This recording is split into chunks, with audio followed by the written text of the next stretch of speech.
శ్రీ విష్ణు రూపాయ ఇదేనా ధనం శ్రీ విష్ణు రూపాయ నమశివాయ. మీరు మనుషులు ఎవరినైనా చూసినా సరే ఉదయం నుంచి రాత్రి దాకా కష్టపడేది ధనార్జన కోసం, అంతే కదా.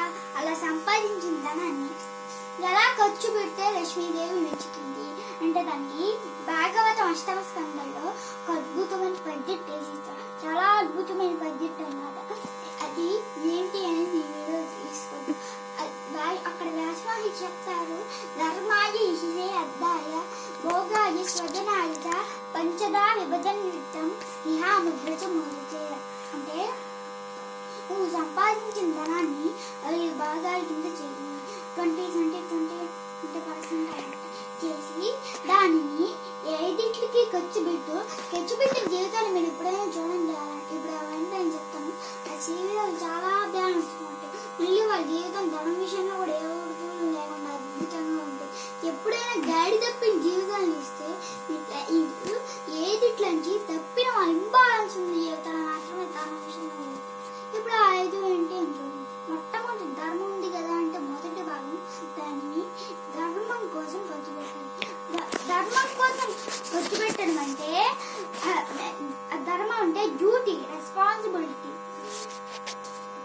ఏమిటండి ఇక్కడ పదాన్ని బాగా గుర్తు పెట్టుకోండి. దానం కాదు, గ్రామం అంటే డ్యూటీ, రెస్పాన్సిబిలిటీ.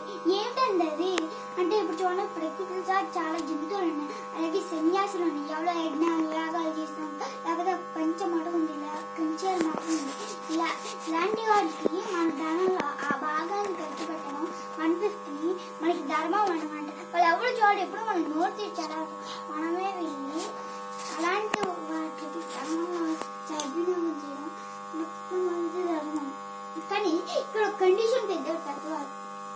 ఈ రూల్ అన్ని గుప్తంగా చెయ్యి అంటే ఇక్కడ పత్రిక నేను ఇస్తాను మీరు చిక్కు అది ఫోటో తీసి నాకు ఫేస్బుక్ లో పెట్టాలి అని మా ఫ్రెండ్స్ అందరికీ ఆ రకమైనది కాదు, దానం కాదు, ధర్మం.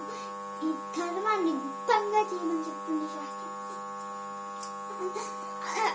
అందులో మీకు అనుమానం వస్తుంది, అదేంటండి మనం సంవత్సరం మొదటి నుంచి ఇప్పుడు ఎలాగే ఎంతో బిజీగా ఉంది, ఎలా గుర్తిస్తుందండి ధర్మం చేయాలి అని. దానికి భగవంతుడు 10,000 ఇద్దరుకుని పెట్టారు. చూడండి, ఇప్పుడు మీరు ఏదైనా దగ్గరికి యాచకులు ఇచ్చారంటే అయ్యా దానం చేయండి అంటారా, అందరు ఏమంటారు, అయ్యా ధర్మం చేయండి అంటారు.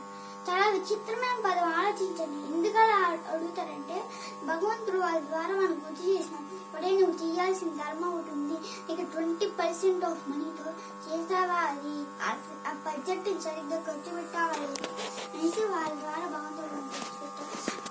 అలాంటప్పుడు అడుగులేని వాళ్ళకి తప్పకుండా ఖర్చు పెట్టాలి ధనాన్ని. అర్హత అంటే చిన్న పిల్లలని పాప యాచకులుగా మీకు ఇస్తుంది. అలాంటివి ప్రోత్సహించకండి. కానీ మీకు చూస్తే అర్థమవుతుంది కదా, వాళ్ళ వాళ్ళకి పాప అవసరమే వాళ్ళు సంపాదించారు. అలాగే ఇలాంటి పుణ్యకారాలు ఖర్చు పెట్టండి. ఖర్చు పెట్టినప్పుడు అలా ఎదురుగుండా ఉన్న ప్రాణిలో భగవంతుని చూసి ఖర్చు పెట్టడం తప్ప పబ్లిసిటీ కోసం